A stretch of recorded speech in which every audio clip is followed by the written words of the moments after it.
I always thought that weed would be harmless, especially as I'm growing up, seeing all these older people online saying so. But really, the weed you're smoking on today is not the same weed that they were smoking on 20 years ago. Then the gas pack that you're macking on right now might actually be the reason that you don't feel like you are where you need to be.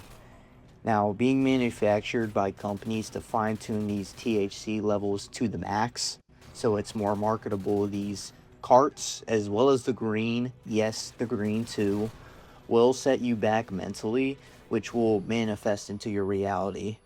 And I did have to learn that the hard way with my introduction into the gas pack. It was my freshman year of high school. I was kind of running around with my boys, and I did stay the night at his house one weekend. Now, his parents kind of has like a background. His parents were never home because they were going through a divorce. Dad needed to stay away, mom needed to stay away. And for a freshman in high school, empty big house with the boys, that's a blessing in disguise. Now, that first weekend, it was just me and him. We kind of discovered this. We got tipsy. We played Fortnite to some, 2018 music vibes on FaceTime with some shorties. Some just typical teenage buffoonery. But that following week, kind of following the success of that last week, I went back to his house and we schemed up an idea to take things to that next level with the magic gateway drug, the ganja. Now, one of our boys knew a guy, so eventually me and my boy, we became like a group of four. So we doubled up in size, and all for it being alone in that house as kids, we were just causing like chaos, real chaos for like our first times being high. But for the following months and months afterwards, basically every single weekend, all weekend, we'd go over there and get absolutely plastered. Now, eventually the house did get sold because they were, in the middle of the divorce. But after that ended, I did end up pivoting to one of my other friends' houses in that same group. And that would just go on every weekend. And it became like a group of 12 people by the end of it that cycled in and out. And it was kind of like a trap house by the time we did get to the end. Now, I can't even lie, that was peak Zoop season. If I were to like pick up the weed right now for the first time in a minute, like even now I wouldn't experience that same high that I did get back in the day.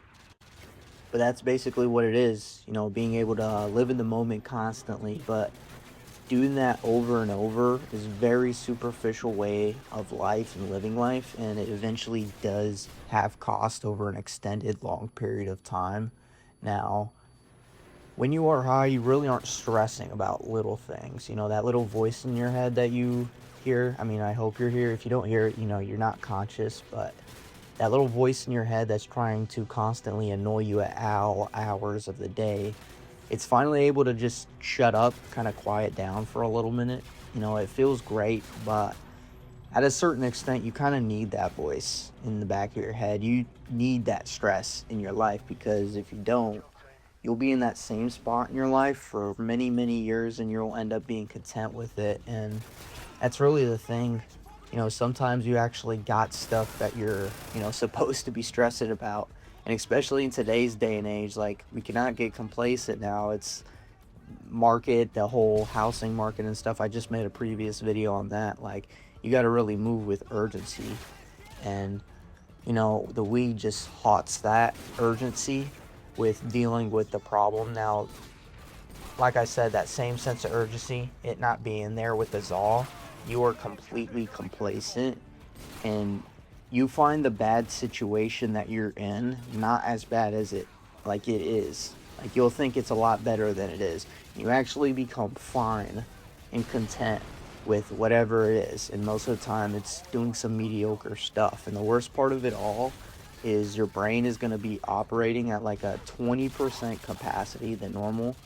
And especially as somebody whose like entire job is like thinking and coordinating and moving stuff around, like mental capacity is something I have to take very, very seriously, which is a heavy reason why I had to lay off the Zog, getting into like business and such.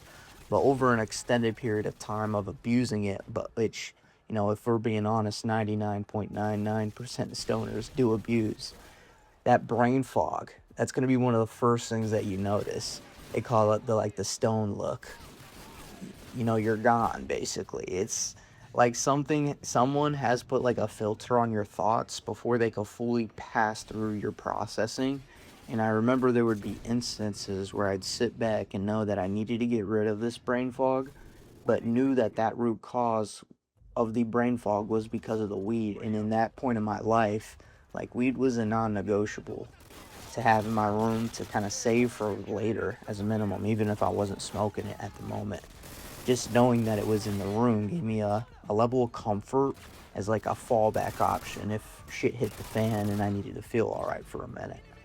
And like, I knew exactly what I needed to do, but because of my mental complacency, like, I ended up becoming fine with being in that bad space that weed also leaves you in as well.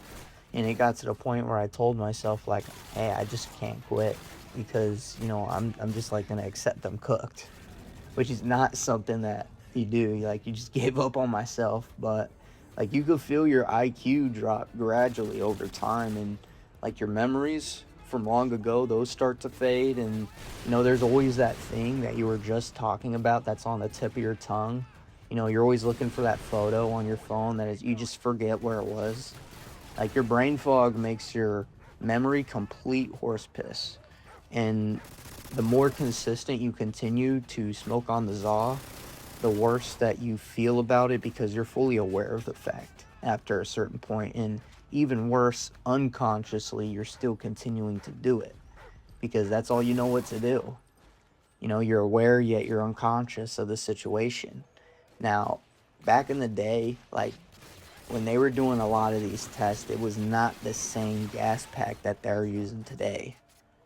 Daily consumption of what they have out on the street today on a consistent basis will lower your brain function. And I've seen it to many, many people, myself included, for a long period of time. And with the average weed you get at the dispensary, that's going to be like minimum 30% THC. And don't get me started on the carts. Those be up there as close to 100 as they can. Now, there hasn't been really much studies on this era of the new kind of cycle of weed and shit, but the ones that have been done, they have not been pretty. But imagine in like 20, 15, 30 years when everybody is dealing with mass amnesia and psychosis after years and years worth cycle of just daily use, sometimes consistently throughout the day. Now, to stop really being reliant is going to be easier said than done, of course, but the best way that you could do it is to what I call the halfway cold turkey. You do it slowly but surely. You slowly wean off. Now, starting with not doing it in the mornings, wake and bakes. Wake and bakes, that you love them, but those gotta go. I'm sorry. You wait till lunch, and then eventually you'll get to the point where you're only doing it at night.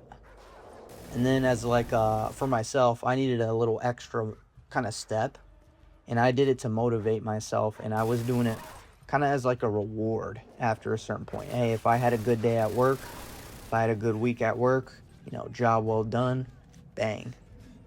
And in the night, I'm smacking on the pack. You're not doing it every day at that point, so it really is a lot easier for you to just kind of stop in cold turkey. Now, the point is, you don't just like quit it forever. Like, that's not really what I'm trying to get at, but the daily abuse is something that I'm personally having to take a step back on. With weed, like, the draw that brings you in is it gives you insight. It gives you like access to your thoughts, a lot more awareness of them. But if you're really not careful, that insight could easily turn into delusion, which I've seen happen again and again.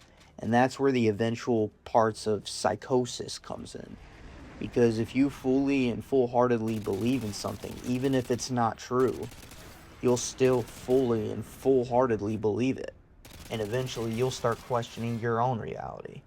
Because it's something that you fully believe through your perspective. Been all in the real reality, it wasn't true. But you saw it with your own eyes a lot of the time. You heard it with your own ears. Actual delusion and psychosis. Now, like I said, on occasion, especially like a celebratory occasion, go ahead, grab the jade. Maybe after a rough week of work, go ahead and spark up. But once you get to the point where you're actively waiting to get home from work every day so you could get smacked, that's when you need to take a step back and realize that you're only using the weed as an escape and for immediate gratification. But really, what is going to be the alternative? Now, have you ever heard of like the phrase high on life? Now, I know that stuff sounds cheap, but really, if you think about it, the long term gratification is always going to end up beating out that short term rush. So eventually, find something that you like, whether that be a hobby, business, religion, whatever it may be, and hit it hard. Purpose is really going to be that one thing that you lack with weed, but you'll eventually come to value when you're used to being without it. But you do also got to realize that that's not all there is to life as well. And you got to also learn to stop, enjoy the roses as well, because just because you stop the weed doesn't mean you got to start hating on life now, because that's not the message as well. You got to consciously stop for a moment, sit in an environment that you're in. If you're not in a good environment, relocate to another one, but sit in a good environment and just sit there. Go on a walk and just think sometimes. Pondering is really good, especially when you're not on weed and your thoughts are actually able to flow through. Being able to just sit back, enjoy the moment, that's always going to be the biggest thing that you could do. Uh, Maybe go ahead and enjoy a TV series because you're actually able to remember all of it. Naruto, for instance, or maybe you're like Mitch and you love the game and the hustle. Now, whatever it really is, you need to stop and enjoy it, because the moments that you were brain dead are going to be the moments that in the future you would have been nostalgic over. Now, the way that you should look at weed is not that it's like a dangerous drug that kills like alcohol does, but it also is not the harmless substance that it was also made out to be. And with moderate use, it can be something that gives people breakthroughs, understandings, and really good vibes. But when it comes to abuse, or just like anything with abuse, like it will end up becoming something very dangerous that if you don't end up controlling, it's going to end up controlling you. And when it does come to weed, just let me know about your experience, like how it shaped you, like your mindset into not only like clicking into this video, but getting all the way to this point of it. And also, if you did end up enjoying this video, I know I got very deep, be sure you end up liking, comment, subscribe, as really any support is really greatly appreciated. But outside of that, this is going to be your Uncle Lester signing out.